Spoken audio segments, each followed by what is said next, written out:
कैसे हैं आप सब। स्वागत है आपका टीचिंग इंस्टीट्यूट में। बात करेंगे सीटेट दिसंबर जनवरी 2022-23 के लिए। हम प्रैक्टिस सेट कर रहे हैं। आज हमारे प्रैक्टिस सेट नंबर 7 बाल मनोविज्ञान यानी सीडीपी के प्रैक्टिस सेट करेंगे।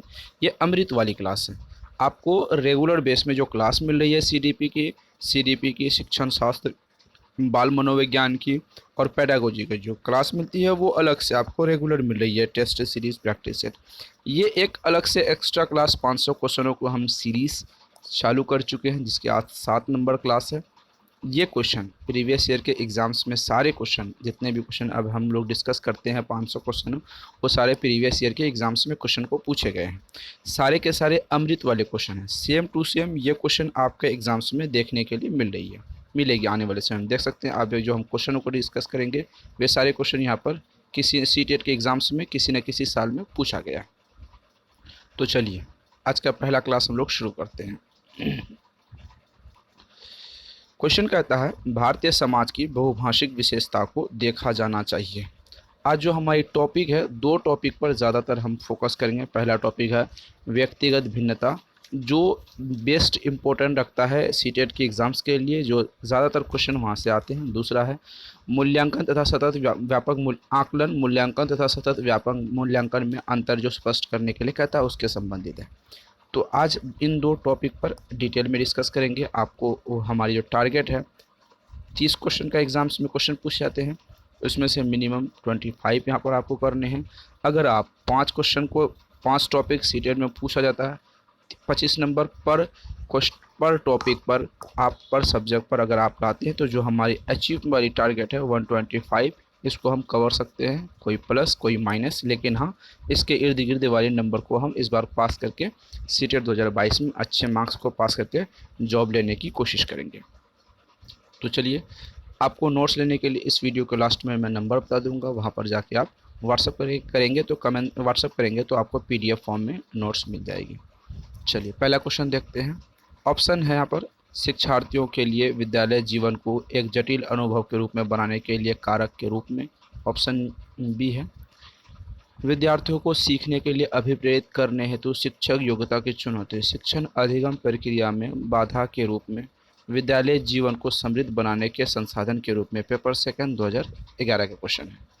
तो ऑप्शन आपके सामने है, राइट आंसर बताइए आपके हिसाब से यहाँ पर राइट आंसर क्या होने है। सवाल पूछा है भारतीय समाज की बहुभाषिक विशेषता क्या है। देखिए, विद्यालय की जीवन को एक जटिल अनुभव, जटिल की बात होगी, जटिल एक नेगेटिव टैग वर्ड है तो ये गलत हो जाएगी। जहाँ पर भी जटिलता की बात आए तो वो नेगेटिव टैग वर्ड हो जाती है और वो ऑप्शंस गलत हमेशा हो जाते हैं। ठीक है, तो आगे की तरफ बढ़ते हैं हम लोग। ऑप्शन आगे देखते हैं। सीखने के लिए अभिवृद्धि हेतु योग्यता की चुनौती, चुनौती एक नेगेटिव टैग वर्ड है, ये गलत हो जाएगी, नहीं होगी। अधिगम प्रक्रिया में बाधा, बाधा एक नेगेटिव टैग वर्ड है, गलत हो जाएगी। तो right answer option number D हो जाएंगे, ऑप्शन नंबर डी हो जाएंगे। जीवन को समृद्ध, समृद्ध एक पॉजिटिव टैग वर्ड होती है। ठीक है, पॉजिटिव टैग वर्ड, तो right answer option number D हो जाएंगे। शिक्षार्थी व्यक्तित्व भिन्नता प्रदर्शित करते हैं, अतः शिक्षक को परीक्षा की संख्या बढ़ा देनी चाहिए। सीखने की विधि अनुभव को उपलब्ध कराना चाहिए। अधिगम की एक समान गति पर बल देना चाहिए।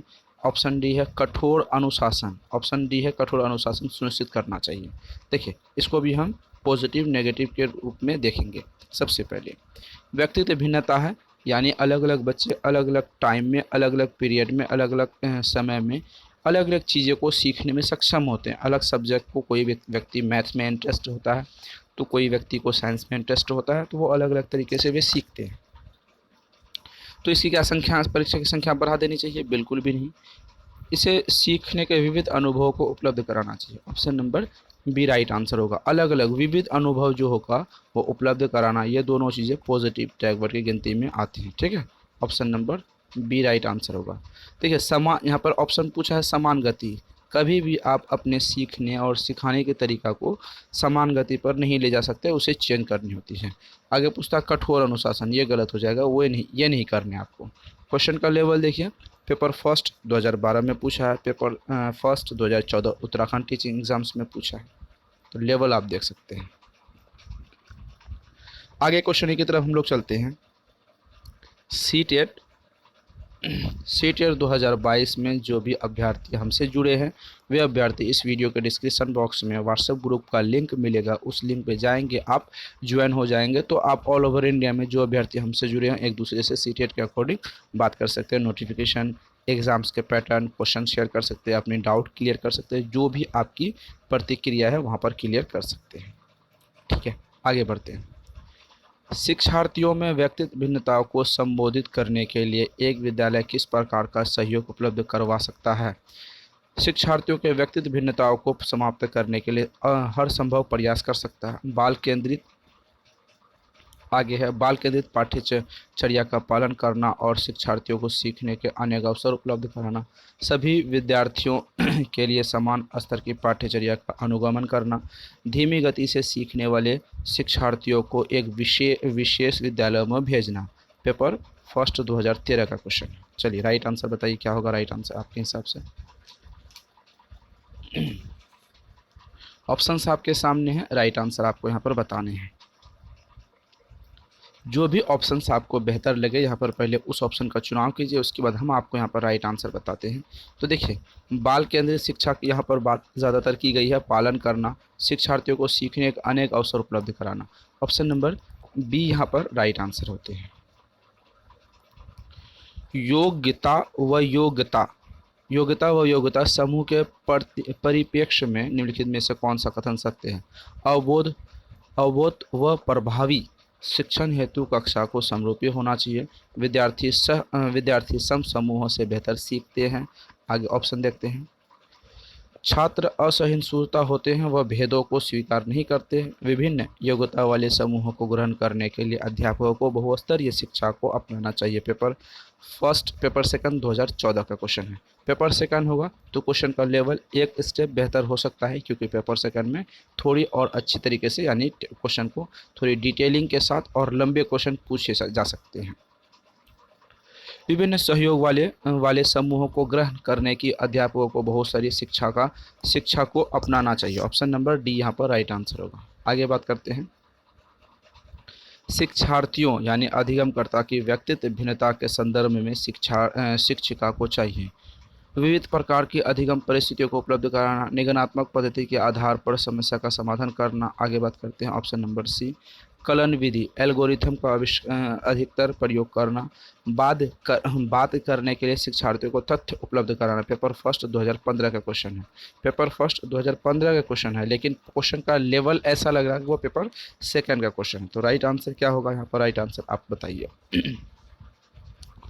क्वेश्चन कहता है शिक्षार्थी यानी अधिगमकर्ता के व्यक्तित्व भिन्नताओं के संदर्भ में क्या होनी चाहिए? देखिए, विविध प्रकार, जहाँ पर भी विविध प्रकार आ जाएगा वो पॉजिटिव टैग वर्ड आ जाती है, तो वो अधिगम एक पॉजिटिव टैग वर्ड है, परिस्थिति पॉजिटिव टैग वर्ड है, उपलब्ध कराना एक पॉजिटिव टैग वर्ड है। देखिए यहाँ पर कितने चीज़ों को एक पॉजिटिव हो जाती है, अधिगम, परिस्थिति और उपलब्ध कराना, ये सभी पॉजिटिव टैग वर्ड होते हैं। Option number A right answer होंगे। एक बहुसांस्कृतिक कक्षा में एक अध्यापिका सुनिश्चित करेगी आकलन में से निम्नलिखित में से सम्मिलित हो। अपने आकलन उपकरण की विश्वसनीयता व वैधता। आगे देखते हैं। अधिगम के न्यूनतम स्तरों के लिए अनुपालन करते हुए विद्यालय प्रशासन की अपेक्षाकृत को पूरा करना। आगे बात करते हैं। आकलन उपकरण को मानकीकरण, अपने विद्यार्थियों को सामाजिक सांस्कृतिक पृष्ठभूमि। पेपर सेकंड 2015 का क्वेश्चन है। राइट आंसर बताइए आपके हिसाब से क्या राइट आंसर होंगे?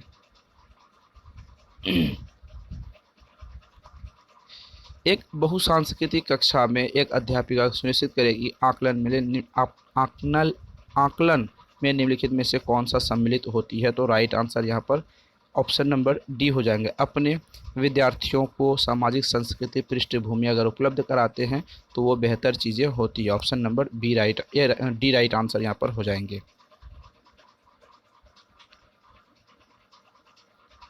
ऑप्शन नंबर,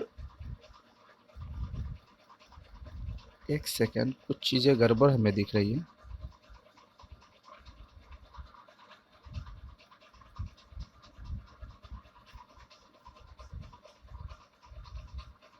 कई क्वेश्चन हमें मिस तो नहीं रहा, हमें लगता है कुछ क्वेश्चन यहाँ पर मिस होते हुए दिख रहे हैं। चलिए आगे क्वेश्चन की तरफ बढ़ते हैं। अपनी कक्षा की व्यक्तित्व भिन्नताओं से निपटने के लिए शिक्षक को चाहिए कि शिक्षक को यहाँ पर क्या चाहिए? ऑप्शन ए, शिक्षण और आकलन के समान और मानक तरीके हों। ऑप्शन बी, बच्चों के उनकी अंकों के आधार पर अलग कर उनको नामित करें। ऑप्शन सी, बच्चे से बातचीत करें और उनके दृष्टिकोण को महत्व दे। विद्यार्थियों के लिए कठोर नियम लागू करें। पेपर फर्स्ट 2016 का क्वेश्चन है। तो सबसे पहले इन क्वेश्चनों को जो राइट आंसर है आप positive and negative tag word के आधार पर यहाँ पर दे सकते हैं। पॉजिटिव नेगेटिव टैग वर्ड के आधार पर सबसे पहली बात यहाँ पर आप देख सकते हैं, एक मानक है। मानक मतलब होता है आपको एक फिक्स तरीका। क्या होता है? फिक्स तरीका। ये तो गलत हो जाएगी, ये आपको नहीं होना है।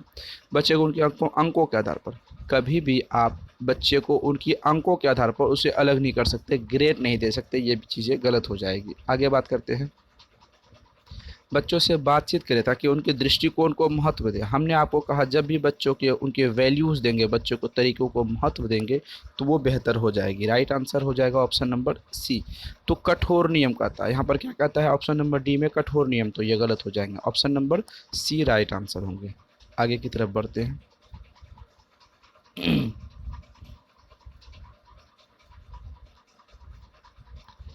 अधिगमकर्ताओं को व्यक्तिगत क्षमताओं के आधार पर उनकी कठिनाइयों के विभिन्न स्तरों का ध्यान में रखते हुए पढ़ाते हुए विधि को डैश कहा जाता है। विभेदी अनुदेशन, चयनित अनुदेशन, सटीक शिक्षण, दृष्टिहीन अनुदेशन। पेपर सेकंड 2018 का क्वेश्चन है। तो राइट आंसर बताइए आपके हिसाब से यहाँ पर क्या राइट आंसर होंगे? अधिगमकर्ताओं को व्यक्तिगत क्षमताओं के आधार पर उन पर कठिनाइयों के विभिन्न स्तरों को ध्यान में रखते हुए पढ़ने का जो विधि होगा वो ऑप्शन नंबर यहाँ पर कहे विभेदी। ऑप्शन नंबर यहाँ पर देख रहे हैं विभेदी अनुदेशन, option number A right answer. आगे बात करते हैं, व्यक्तिगत भिन्नताओं वाले बच्चे को पढ़ाने के लिए ऐसे विद्यालय होना चाहिए जहाँ व्यक्तिगत विविधताओं के आधार पर वर्गीकृत की गई कक्षाओं को विभिन्न वर्गों में पढ़ा सके। ऑप्शन बी है, विविध अधिगम आवश्यकताओं के अनुसार विभिन्न शिक्षण अधिगम प्रविधियों का प्रयोग करने के प्रशिक्षित हो। सी देखते हैं, विशिष्ट व्यक्तिगत विविधताओं वाले बच्चे को पढ़ाने के लिए प्रशिक्षित हो, बच्चे को समरूप अधिगमकर्ता बनाने में प्रशिक्षित हो। सीटेट पेपर सेकंड 2018 का क्वेश्चन है। तो क्वेश्चन का लेवल थोड़ा हार्ड हो सकता है क्योंकि सेकंड पेपर जब भी आपसे क्वेश्चन पूछा जाएगा तो क्वेश्चन का लेवल थोड़ा हार्ड यहाँ पर होने की चांसेस रहते हैं। देखिए, व्यक्तिगत भिन्नता वाले बच्चों को पढ़ाने में ऐसे विद्यालय को होना चाहिए जहां व्यक्तिगत भिन्नताओं के आधार पर वर्गीकृत किया जाए। देखिए, जहां पर वर्गीकृत का मतलब होता है यहाँ पर क्या होता है? बांटना। अगर आप किसी को बांटते हैं तो ये नेगेटिव टैग वर्ड हो जाती है, ये गलत हो जाएगी। आगे बात करते हैं, विविध अधिगम आवश्यकताओं के अनुसार विभिन्न शिक्षण अधिगम प्रक्रियाओं का प्रयोग करने से प्रशिक्षित करें। ध्यान से बात करें, जहाँ विभिन्न शिक्षण अधिगम हो, शिक्षण प्रविधियाँ हों तो ये पॉजिटिव टैग वर्ड आ जाती है। अलग अलग चीज़ें तो option number B right answer हो जाएंगे। व्यक्तिगत भिन्नताओं का प्राथमिक कारण क्या है? जन्मजात विशेषता, पर्यावरणीय प्रभाव, आनुवंशिकता एवं पर्यावरण के बीच जटिल पारस्परिक क्रिया, लोगों के द्वारा माता पिता से प्राप्त आनुवंशिक संकेत पद्धति या कोड। पेपर फर्स्ट 2019 का क्वेश्चन है। राइट आंसर बताइए आपके हिसाब से। पहले क्या राइट आंसर होंगे? पहले आप अपना राइट आंसर लगाइए, उसके बाद हम आपको यहाँ पर बताएंगे आप यहाँ पर राइट आंसर क्या होंगे। देखिए, व्यक्तिगत भिन्नता की प्राथमिक कारण जन्मजात नहीं हो सकती है। प्राइमरी जो कारण होते हैं वे जन्मजात नहीं होते, जन्मजात से बच्चे ऐसे नहीं होते।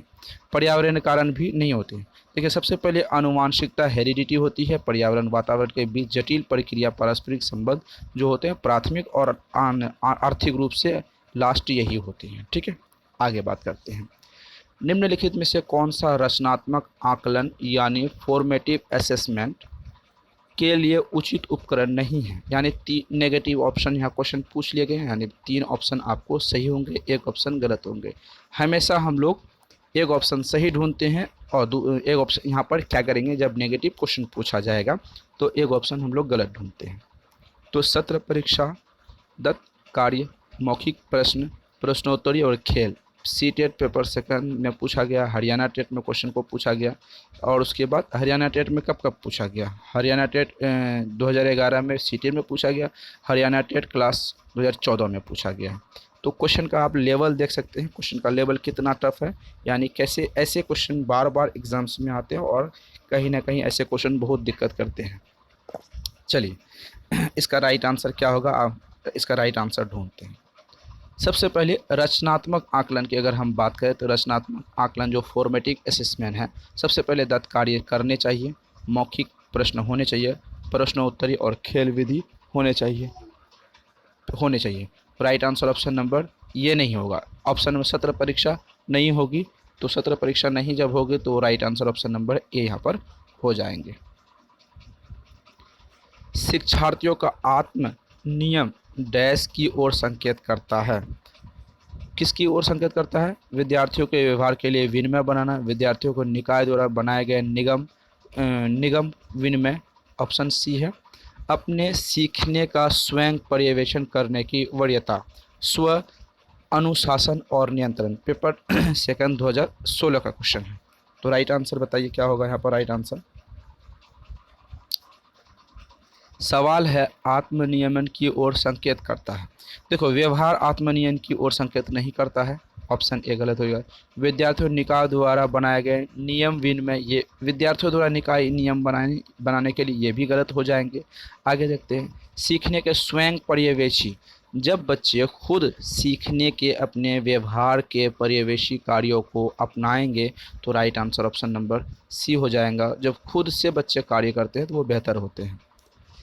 क्रिस्टीना अपनी कक्षा को क्षेत्र भ्रमण पर ले जाती है और वापस लाने पर अपने विद्यार्थियों के साथ भ्रमण पर चर्चा करती है। यह संकेत करता है सीखने के लिए आकलन, आकलन के लिए सीखना, सीखने का आकलन, आकलन का सीखना। पेपर सेकंड 2011 का क्वेश्चन है। सबसे सवाल कितना अच्छा सवाल पूछा गया है, इसका राइट कितना अच्छा आंसर होगा। सवाल देखिए एक बार अच्छी तरीके से।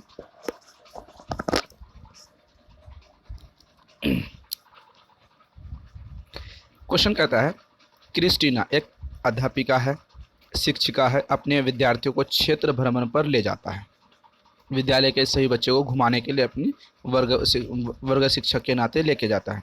तो वहाँ पर भ्रमण जब होती है तो भ्रमण के बाद अपने बच्चों को वो चीज़ें आने के बाद उस पर चर्चा करती है। तो सीखने के लिए आकलन नहीं, ये गलत हो जाएगा। आकलन के लिए सीखना, आकलन के लिए सीखना, ये भी गलत हो जाएगा।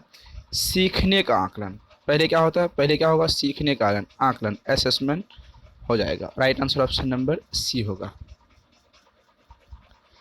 विद्यार्थियों के सीखने में जो रिक्तियां रह जाती है उनके निदान के बाद होना चाहिए। संघनन अभ्यास, सभी पाठ्यों को व्यवस्थित रूप से दोहराना, समुचित उपचारात्मक कार्य, शिक्षार्थियों और अभिभावकों को उपलब्ध कराने के बारे में बताना। पेपर सेकंड 2011 का क्वेश्चन पूछा है। तो चलिए इसका राइट आंसर बताते हैं। इसका राइट आंसर आप दीजिए, क्या राइट आंसर हो जाएगा। सवाल देखेंगे, शिक्षार्थियों को सीखने में रिक्तियां रह जाती है, उसका निदान के बाद संघनन अभ्यास करेंगे, बिल्कुल भी नहीं। सभी पाठों को व्यवस्थित रूप से दोहराएंगे, किसी चीज़ को दोहराने की ज़रूरत बिल्कुल यहाँ पे नहीं। समुचित उपचारात्मक कार्य करेंगे, क्या करेंगे, जहाँ जो निदान के बाद करना है वो उपचार करते हैं। Option number C right answer हो जाएंगे, उपचार करते हैं। मूल्यांकन यानी असेसमेंट का मुख्य उद्देश्य क्या होना चाहिए? शिक्षार्थियों की उपलब्धि को मापना, सीखने में होने वाली कमियों का निदान और उपचार करना, यह निर्णय लेना कि क्या विद्यार्थी को अगली कक्षा में प्रोन्नत किया जाना चाहिए, शिक्षार्थियों के त्रुटियां निकालना। पेपर सेकंड 2011 का क्वेश्चन है। देखिए पेपर सेकंड वाली क्वेश्चन जब आएगी तो आपको दिक्कत कर सकती है कहीं ना कहीं। ये पेपर सेकंड का जो फॉर्मेट होता है वो थोड़ा टफ होता है, तो थोड़ा आप इसको बेहतर तरीके से क्वेश्चन को समझेंगे तो राइट आंसर आप कर पाएंगे। असेसमेंट का मुख्य उद्देश्य क्या था? शिक्षार्थियों को उपलब्धि करना, बिल्कुल भी नहीं, उपलब्धि की बात नहीं होती है। सीखने में होने वाली कमियों का निदान करना, क्या करना, सीखने में होने वाली कमियों का निदान करना, फिर उसके बाद उपचार करना। ये असेसमेंट यानी मूल्यांकन का तो यही कार्य है। मूल्यांकन का अगर कार्य अब लेक्चर क्लास आपने अटेंड किया होगा तो अगर आपने नोट्स से बारीकी से पढ़े होंगे तो आप बेहतर तरीके से आंसर दे पाएंगे। मूल्यांकन असेसमेंट जो होता है वो कमियाँ निकालने के लिए की जाती है और उसके उपचारात्मक के लिए की जाती है। Option number B right answer. सीखने के लिए आकलन निम्नलिखित में से क्या ध्यान करता है? विद्यार्थियों की क्षमताएं, विद्यार्थियों की आवश्यकताएं, विद्यार्थियों की त्रुटियां, विद्यार्थियों की अधिगम शैली। पेपर फर्स्ट 2012 का क्वेश्चन है। चलिए इसका राइट आंसर क्या होगा बताइए। सवाल पूछा है यहाँ पर, सीखने के लिए आकलन निम्नलिखित में से क्या ध्यान रखता है? तो राइट आंसर होगा ऑप्शन नंबर बी, विद्यार्थियों की आवश्यकता। Option number B right answer. विद्यार्थियों के पोर्टफोलियो के लिए सामग्री का चयन करते समय डैश और डैश जरूर होना चाहिए। अभिभावक समावेशन, विद्यार्थी समावेशन, अन्य शिक्षकों समावेशन, विद्यार्थी बहिष्करण। पेपर फर्स्ट 2012 का यहाँ पर भी क्वेश्चन आपसे पूछा गया। तो राइट आंसर क्या होगा बताइए इसका राइट आंसर। सवाल यहाँ पर है, पोर्टफोलियो के लिए सामग्री जो चयन करता है तो सबसे पहले विद्यार्थी होना चाहिए, दूसरा उसके बाद समावेशन। यहाँ पर हो जाएगा विद्यार्थी, यहाँ पर हो जाएगा समावेशन। ऑप्शन नंबर बी हो जाएगा यहाँ पर राइट आंसर। सीखना डैश आकलन, आकलन और अनुदेशन के बीच डैश दृढ़ द्वारा सीखे गए प्रभावित करता है। का भिन्नता, का अंतर, का के लिए संबंध, के लिए अंतर। पेपर सेकंड 2012 का क्वेश्चन है। तो क्या होगा इसके हिसाब से राइट आंसर आपके यहाँ पर हिसाब से? देखिए अगर आप यहाँ पर टैग जोड़ेंगे तो का भिन्नता कभी भी वो ये वर्ड अंतर समझ नहीं आता, का अंतर भी नहीं आएगा। ध्यान से समझिए, सीखने के आकलन, सीखने के लिए आकलन, आकलन और अनुदेशन के बीच संबंध, क्या होगा यहाँ पर? संबंध, अंतर नहीं होगा। लेक्चर क्लास बारीकी से अटेंड किए होंगे तो ऐसे क्वेश्चनों को आप चुटकी में विद इन 5 सेकेंड में इजी वे में कर पाएंगे। Right answer option number C. अधिगमकर्ता का स्व नियम का क्या अर्थ होता है? स्व अनुशासन, अनुशासन और नियंत्रण, विद्यार्थी निकाय द्वारा बनाए गए नियम और विनियम। ऑप्शन सी है, ऑप्शन सी देखते हैं। विद्यार्थियों के व्यवहार के लिए विनिमय का निर्माण करना, आपने सीखने का स्वयं अनुवीक्षण करने की योग्यता। पेपर सेकंड 2012 का क्वेश्चन है। राइट आंसर क्या होगा आपके हिसाब से? राइट आंसर बताइए।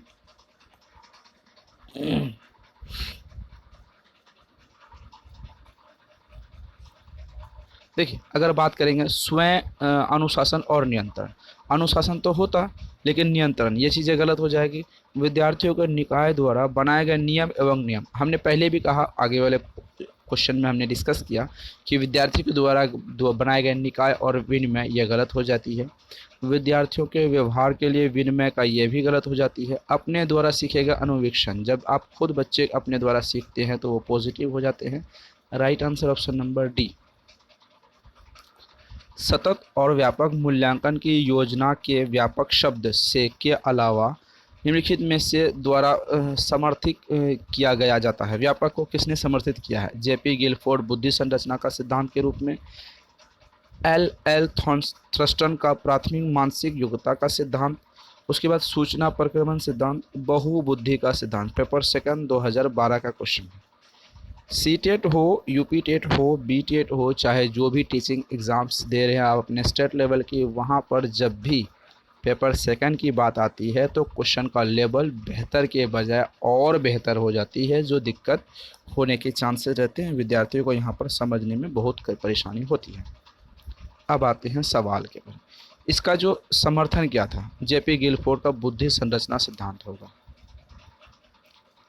सतत और व्यापक मूल्यांकन डैश पर बल देता है, किस पर बल देता है? ऑप्शन नंबर ए, शिक्षण के साथ परीक्षण का सामंजस्य पर, बोर्ड परीक्षा की आवश्यकता पर, सीखने को किस प्रकार अवलोकन रिकॉर्ड को सुधारा जाए इस पर, सीखने को सुनिश्चित करने के लिए व्यापक स्केल का निरंतर परीक्षण करना। पेपर फर्स्ट 2012 का क्वेश्चन है।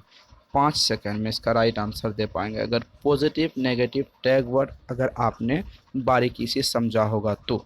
चलिए, परीक्षा का सामंजस्य ये नहीं होगा, बोर्ड परीक्षा के लिए आवश्यक ये भी नहीं होगा। अब आते हैं बात आगे बढ़, सीखने को किस प्रकार अवलोकित रिकॉर्ड और सुधारा जा सकता है? Option number right answer option number C हो जाएगी। विद्यालय आधारित आकलन, विद्यार्थियों और शिक्षकों को गंभीर और लापरवाह बनाना, शिक्षा बोर्ड की जवाबदेही कम कर देता है, सार्वभौमिक राष्ट्रीय मानकों की प्राप्ति में बाधा उत्पन्न करना। आगे बात करते हैं। परिचित वातावरण में अधिक सीखने के सभी विद्यार्थियों की मदद करता है। पेपर फर्स्ट 2013 का क्वेश्चन है। राइट आंसर क्या होगा?